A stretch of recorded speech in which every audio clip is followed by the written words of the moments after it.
Bom dia a todos. É com muita alegria que nós estamos aqui hoje, ao vivo, transmitindo para vocês da nossa casa direto, podendo compartilhar dessa ambiência, da presença da equipe espiritual que sempre nos acompanha nessa primeira transmissão ao vivo de uma palestra aqui da casa.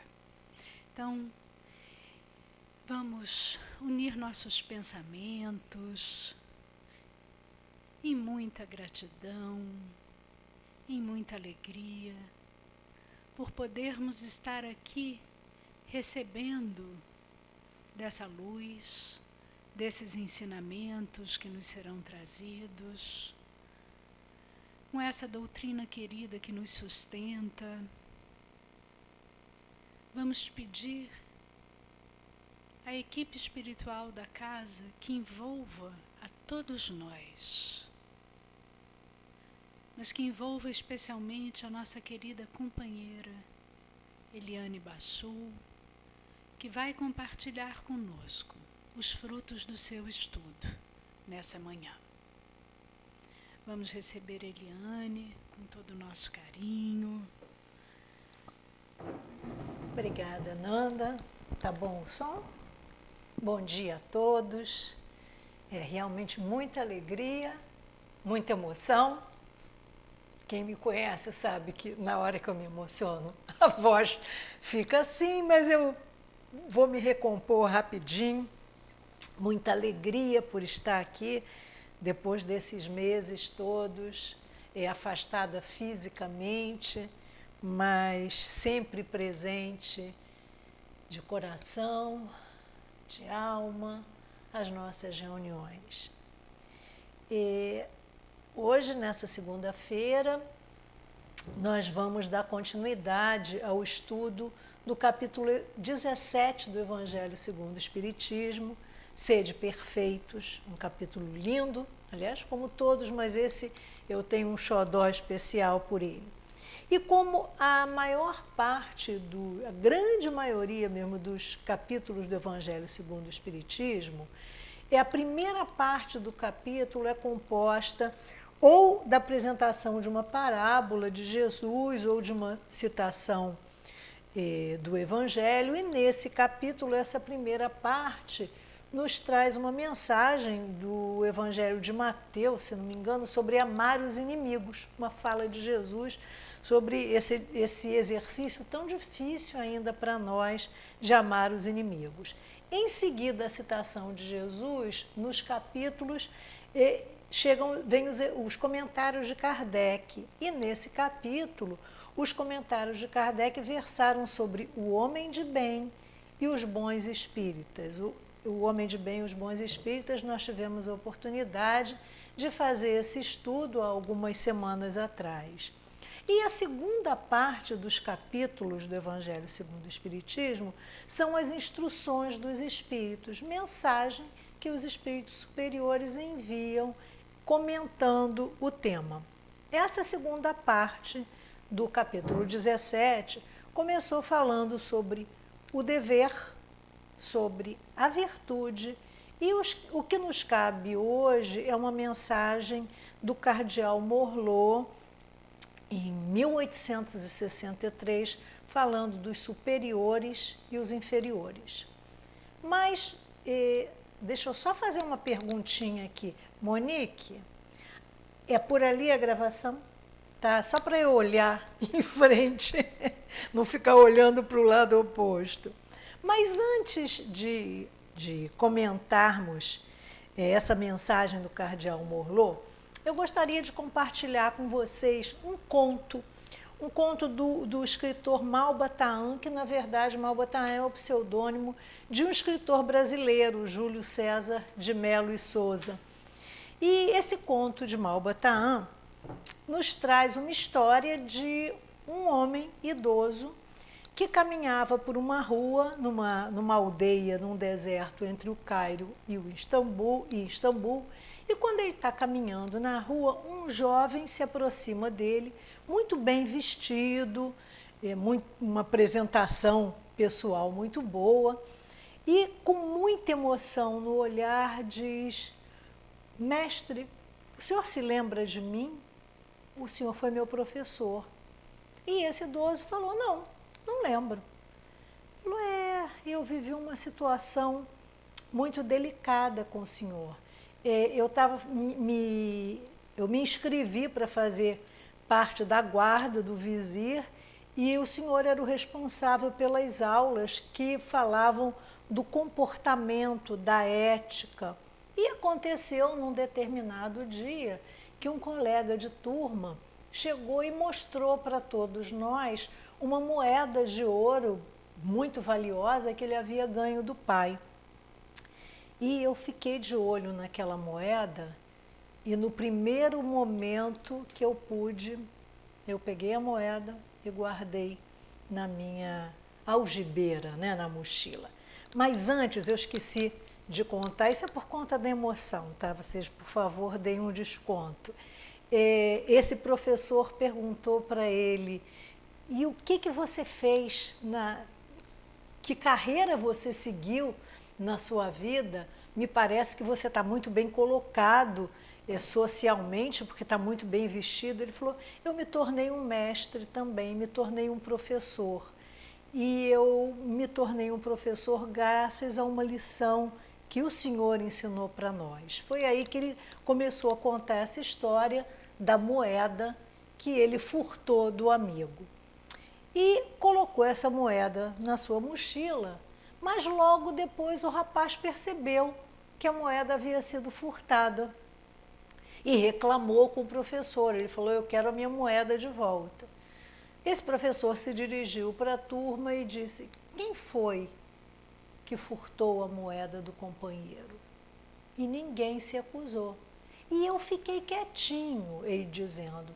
Não sabiam que era eu não me acusei, fiquei com medo de ser humilhado na frente da turma. E aí o senhor, professor, usou uma estratégia muito interessante. O senhor pediu que todos fechássemos os olhos, que o senhor ia passar de mochila em mochila procurando a moeda. Nem agora o senhor se lembra de mim? Porque o senhor pegou a moeda na minha mochila. E ao que o professor respondeu: não, eu não lembro, porque eu também fechei os meus olhos. Eu não queria saber quem tinha furtado a moeda. E aí o rapaz disse: eu sei, eu tenho que confessar para o senhor que eu entreabri os olhos naquela hora e percebi que o senhor estava de olhos fechados também. E essa foi a melhor lição que eu poderia ter aprendido na minha vida. E a partir daí, eu que estava com o meu caminho voltado para o caminho errado, para os furtos, não estava seguindo um caminho muito bom, eu mudei totalmente a minha postura perante a vida. Então eu tenho muito a lhe agradecer, né? O que esse conto tem a ver conosco, né? O que esse conto pode falar, pode querer dizer para todos nós, porque eu acho que o objetivo de todos os nossos estudos aqui é sempre olharmos para nós. O que isso me diz? O que esse mestre fez de tão importante para esse aluno, né? E aqui, em todas as casas espíritas, no nosso Rita, o que nós fazemos? Nós estudamos as mensagens e refletimos sobre as mensagens de um mestre maior, sobre as mensagens de Jesus. O que esse mestre desse rapaz fez de tão importante?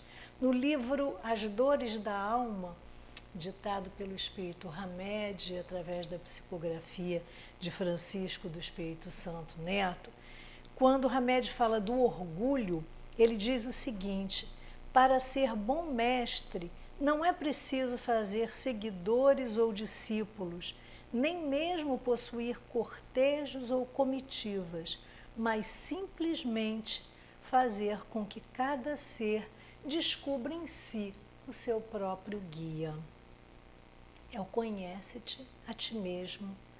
Esse trabalho, essa tarefa longa, difícil para todos nós. Como é difícil nós nos conhecermos, como é difícil nós olharmos para nós com toda a honestidade, conseguirmos perceber as nossas dificuldades ainda tão grandes. Na nossa trajetória evolutiva, desde que nós fomos criados, nós já encarnamos e desencarnamos muitas vezes. Vivemos inumeráveis experiências na matéria. Para que esse vai e vem? Qual o objetivo? Nós nos tornarmos espíritos puros. Nesse momento é o trabalho árduo da construção do homem de bem que nós vimos lá no início do capítulo, que às vezes a gente pode ingenuamente achar que nós vamos sair desta encarnação presente tendo conseguido construir plenamente o homem de bem. Não, nós estamos no caminho, nós estamos nos empenhando, mas é uma construção e uma conquista que virá mais lá para frente, né? Mas para nós seguirmos o caminho do bem, para nós conseguirmos trilhar esse caminho até nos tornarmos espíritos perfeitos, nós precisamos saber de onde nós partimos. GPS, você sabe para onde você vai, mas você tem que colocar onde você está para essa trajetória ser traçada. O conhece-te a ti mesmo é exatamente isso, aonde eu estou, de onde eu estou partindo, né? E para isso, para conseguir ir desse ponto que nós podemos chamar hoje de ponto A, mas não é o nosso ponto A ficou lá atrás, né? Até o ponto B, que está lá na frente, nós temos que vivenciar as experiências mais variadas. Nós temos que estar aqui encarnados, vivendo vários papéis, vivendo as situações mais diversas. Não vai ser com uma, com duas, com três experiências que nós vamos conseguir. E nessas experiências mais diversas, às vezes nós somos o aluno, às vezes nós somos o professor, às vezes nós somos o filho, às vezes nós somos a mãe ou o pai, às vezes nós somos o dirigente, às vezes nós somos o dirigido. Então, Jesus nos fala, já nos deixou bem claro, que nós conhecemos a árvore pelos seus frutos. Quais são os nossos frutos em cada um dos papéis que nós vivenciamos? O que nós produzimos? O que nós apresentamos? Qual é o produto da semente que foi plantada em nós? E aí eu gostaria de trazer para vocês um texto do Espírito Emmanuel, através da psicografia de Francisco Cândido Xavier, que está no livro Fonte Viva. É a lição número 7, pelos frutos, que está no Evangelho de Mateus, que é a citação dessa fala de Jesus: conhecereis a árvore pelos frutos. E Emmanuel nos diz o seguinte: nem pelo tamanho, nem pela configuração, nem pelas ramagens, nem pela imponência da copa, nem pelos rebentos verdes, nem pelas pontas ressequidas, nem pelo aspecto brilhante, nem pela apresentação desagradável, nem pela vetustez do tronco e nem pela fragilidade das folhas, nem pela casca rústica ou delicada, nem pelas flores perfumadas ou inodoras, nem pelo aroma atraente, nem pelas emanações repulsivas, mas nós conheceremos a árvore pelos frutos, pela utilidade, pela produção. E mais adiante ele diz: assim também nosso espírito em plena jornada, seremos conhecidos pelas nossas ações, em qualquer das posições que ocupemos, em qualquer dos papéis que nós estejamos a desempenhar, como professores, como alunos, como comandantes ou comandados.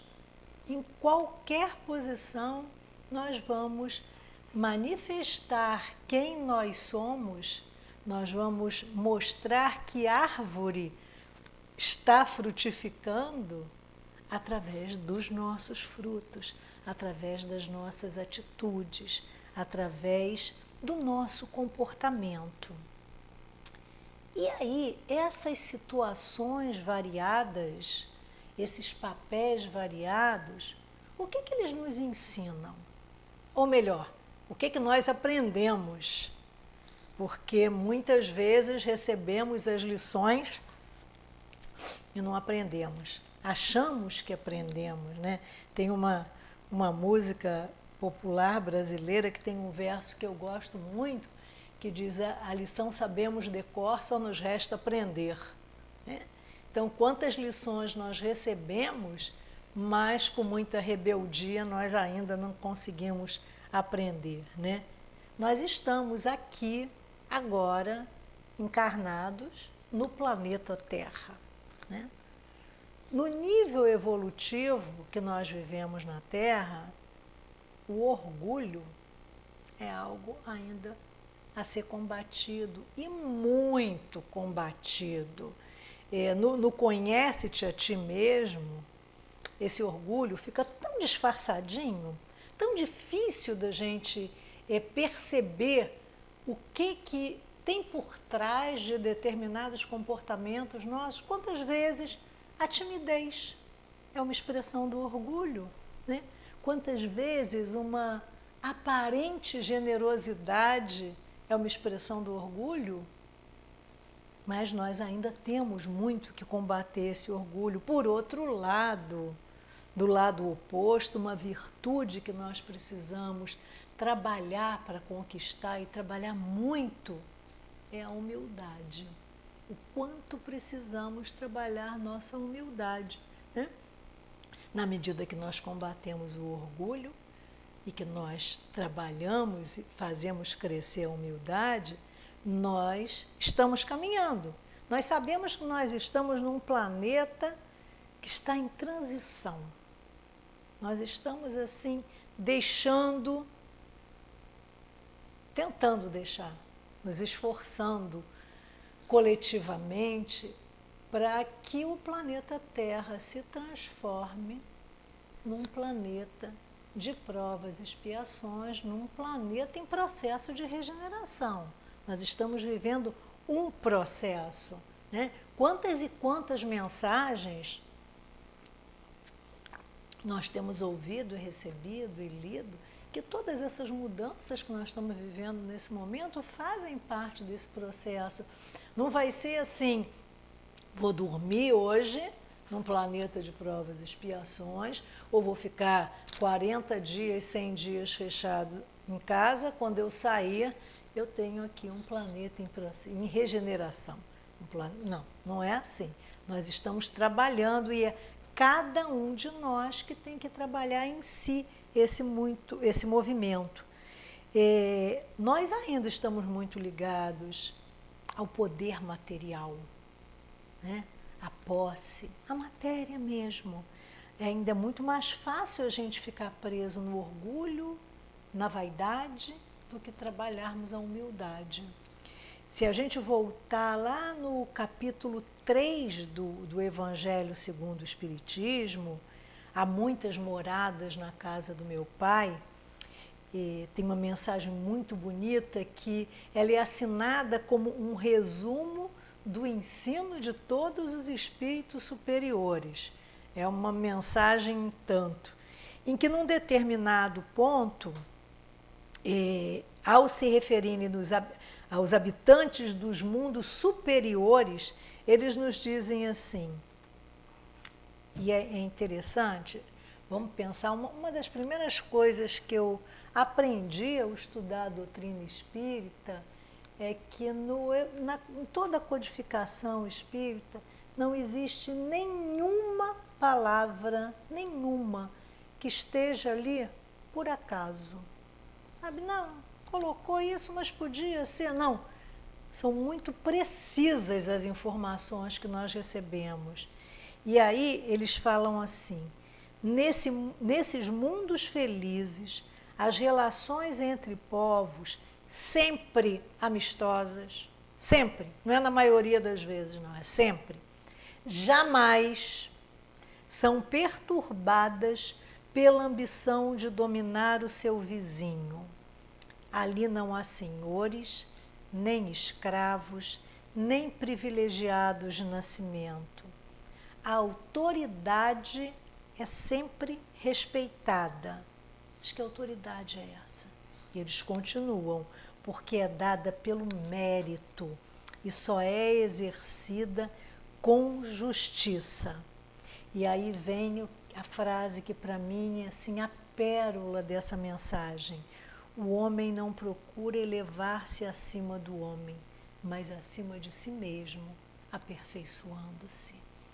Então, o meu trabalho é de me tornar melhor, mas não é melhor do que ela, não é melhor do que ela, não é melhor do que ninguém. É melhor do que eu sou hoje. Caprichar em relação a mim mesmo. Né?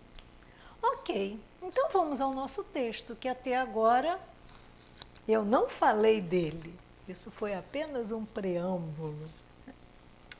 E o nosso texto se intitula Os Superiores e os Inferiores.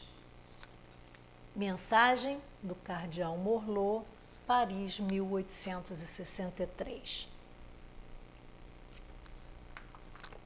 Ele começa dizendo assim, eu vou ler para vocês.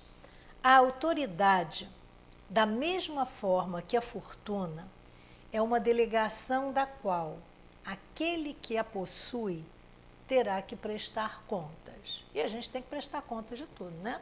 De tudo. Tudo que chega até nós vamos ter que prestar contas. Mas não é prestar contas a um tribunal externo que vai nos julgar, não. Prestar contas à nossa consciência. Às vezes, imediatamente, eu faço uma coisa e eu tenho que prestar conta à minha consciência, eu não consigo nem dormir pensando naquilo, mas às vezes essa prestação de contas só vai ser lá na frente, né? Às vezes depois de desencarnar. Não acrediteis que ela, a autoridade, lhe seja dada para proporcionar o vão prazer do mando, nem como um direito ou uma propriedade, como erradamente os poderosos da terra acreditam. Gente, 1863, né? E tão atual. Deus, entretanto, constantemente lhes prova que não é nenhuma coisa nem outra. Quer dizer, nem para proporcionar o vão prazer do mando, nem como um direito, nem como uma propriedade. Por quê? Visto que a retira quando deseja. Se fosse um privilégio ligado à pessoa, ela seria inalienável, essa autoridade. Né?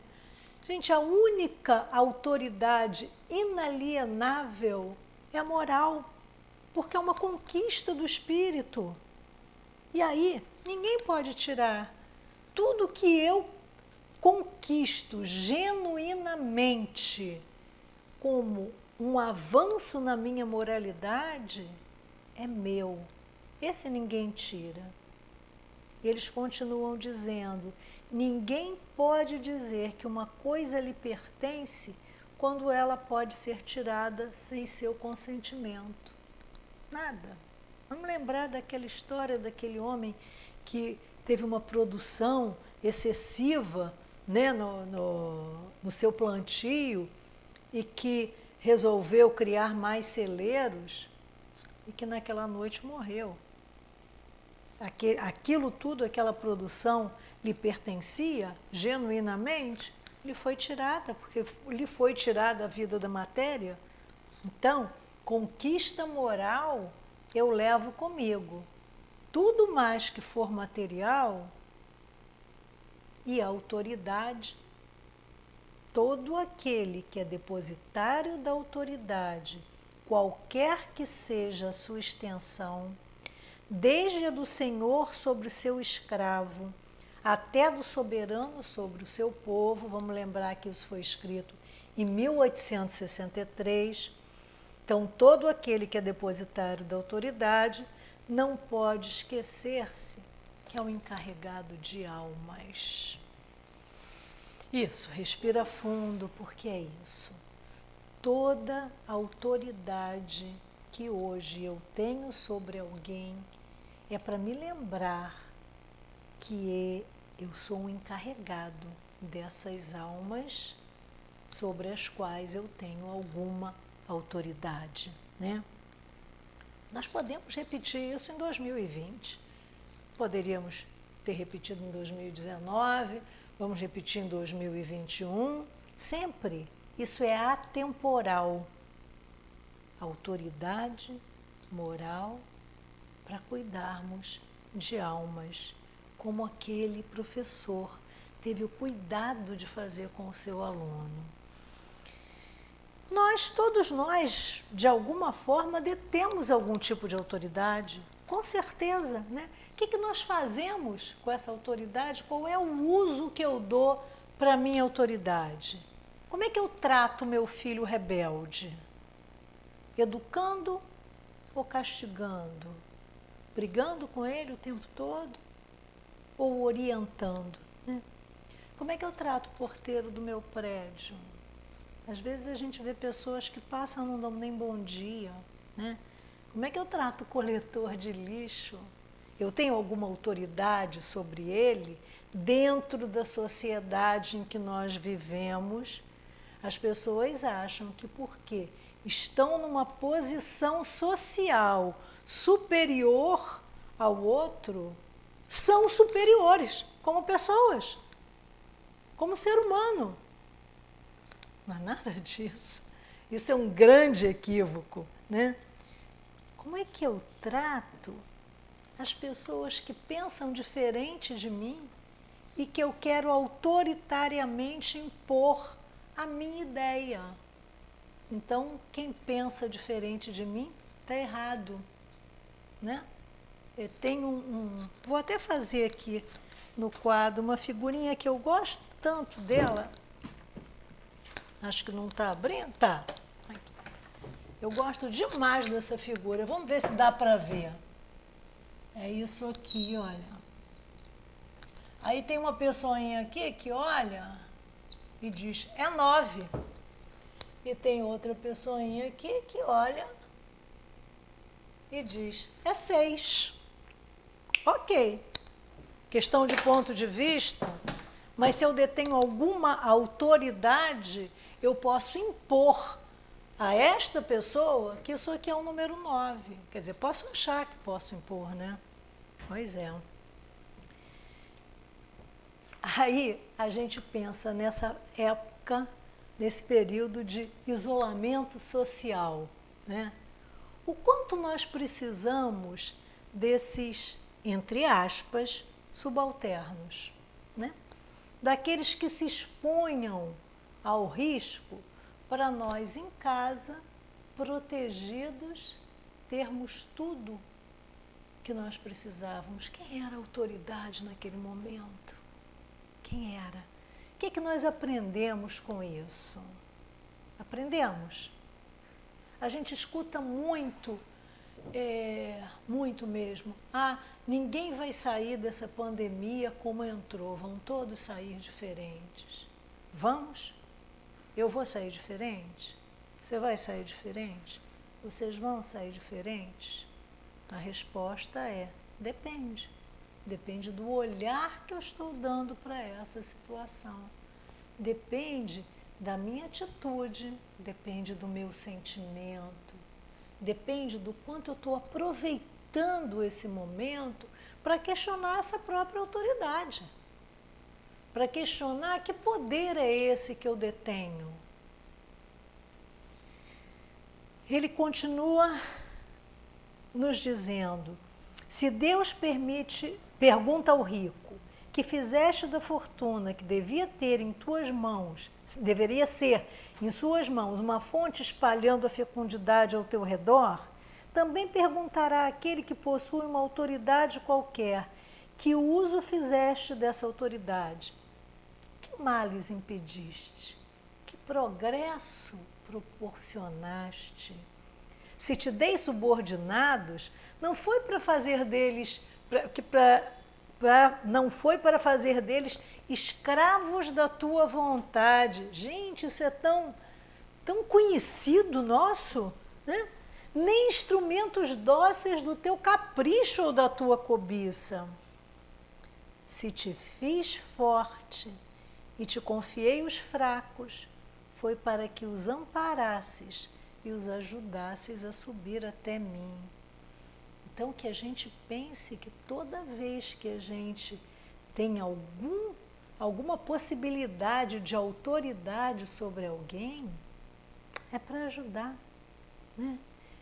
A gente falou lá atrás da importância do nosso exercício de humildade. Tem uma outra imagem que eu gosto muito, é que nós estamos sempre com a possibilidade de, num exercício de humildade, estender a mão para o alto, pedindo ajuda daqueles que estão acima de nós. Mas também nós temos a possibilidade do exercício de caridade, estendendo a mão para quem está numa posição inferior em alguma área naquele momento e que nós possamos ajudar. Às vezes materialmente, às vezes com uma palavra, às vezes com um conforto, né? Foi para que os amparasses e os ajudasses a subir até mim. Os amparasses e os ajudasses a subir até mim, né? E aí eles continuam. E é um outro aspecto muito interessante. Se o superior tem deveres a cumprir, o inferior, por sua parte, também tem os seus, e não são menos sagrados.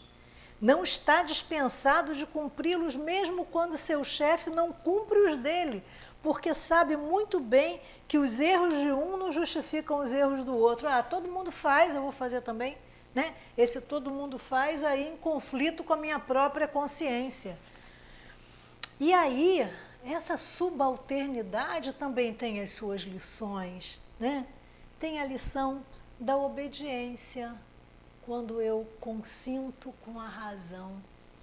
E tem a lição da resignação, quando eu consinto com o coração, né? E enquanto nós vivemos uma experiência material no mundo, nós passamos e vamos ter que passar por todas as posições, por aquelas que nos colocam numa posição de superioridade e por aquelas que nos colocam numa posição de submissão, né?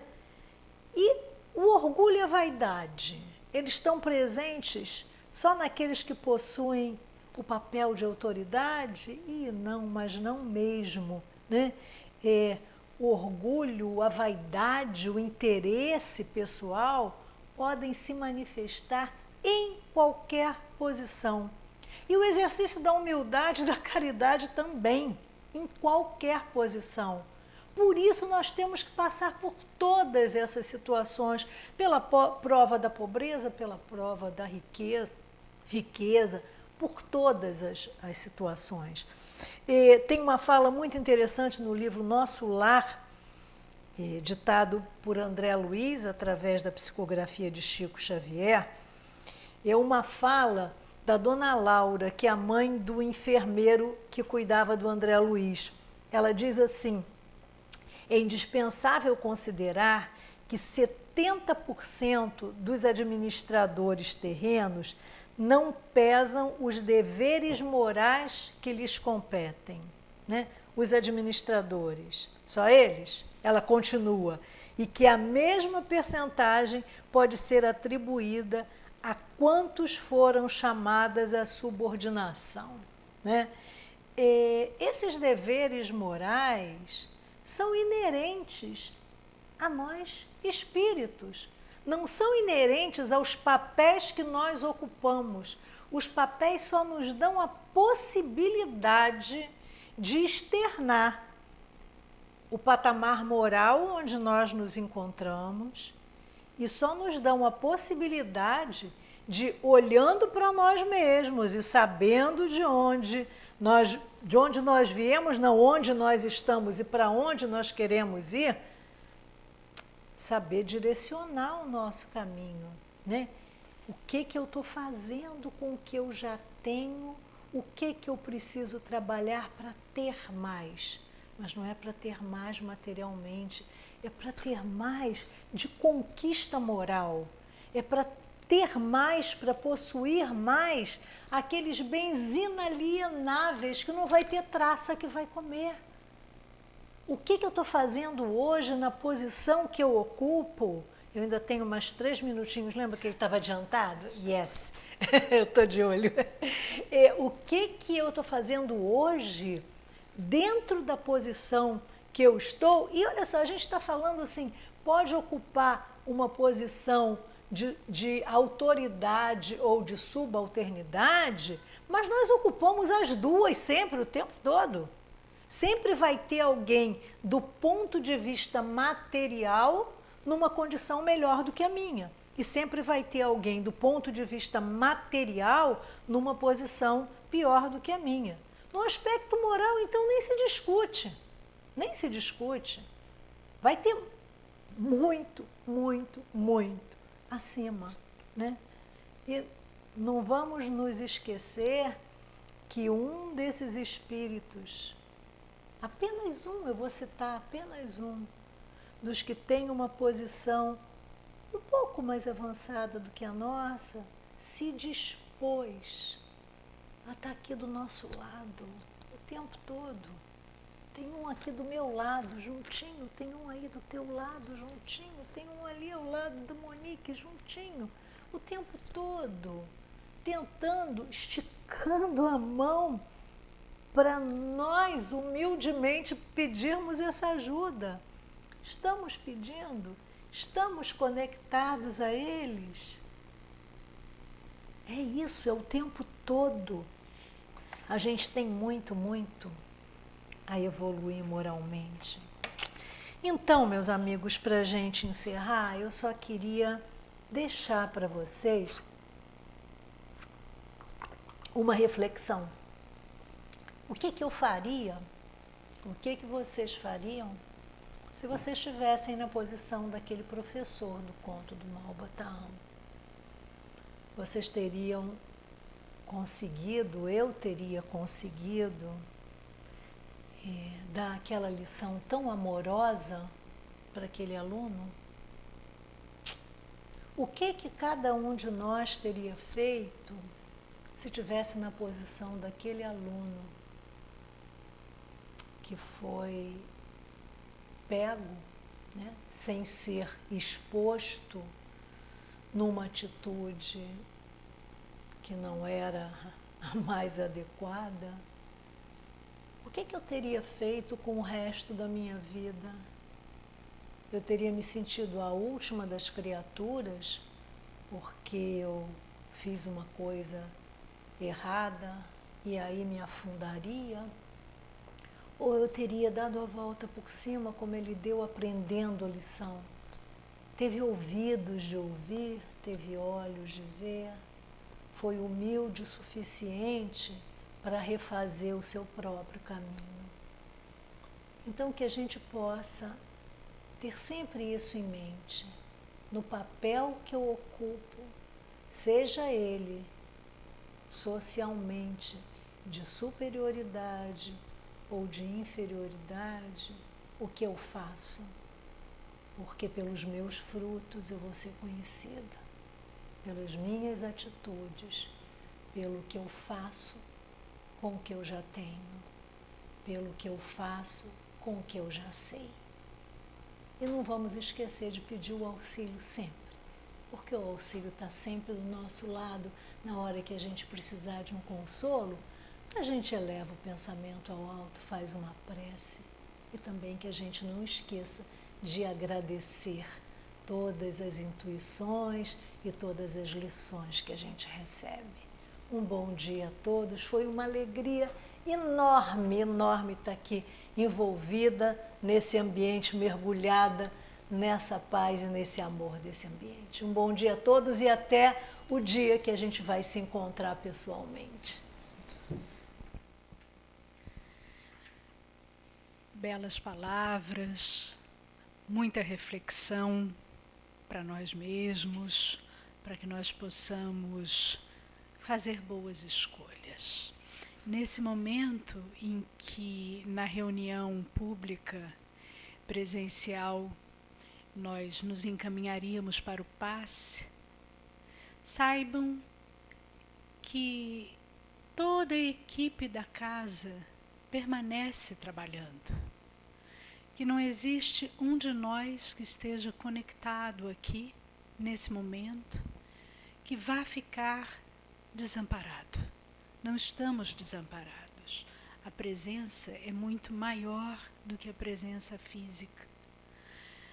Então vamos juntos elevar o nosso pensamento a Deus, à equipe espiritual da nossa casa,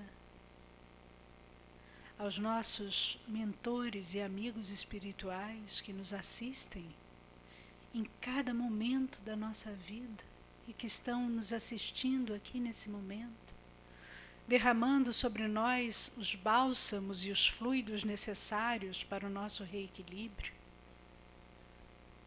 E vamos agradecer pela oportunidade do estudo, da reflexão. Vamos pedir que nossos corações possam estar abertos para receber, para incorporar todos esses ensinamentos, para que possamos fazer a nossa parte, deixando que eles, como sementes, floresçam em nossos corações, para que os frutos que venham desse florescer, dessa semente que brota e se transforma em árvore, possam ser frutos lindos, possam trazer nutrição em todos os níveis para nós, para aqueles que estão conosco e para todo o planeta. Envolvidos nessa paz, nessa luz, com o coração elevado ao mais alto, pedimos permissão para de nossa parte encerrarmos a reunião desta manhã, que possamos permanecer em paz, que possamos nos sustentar com a vibração dessa casa, até que possamos estar aqui reunidos presencialmente. Bom dia a todos.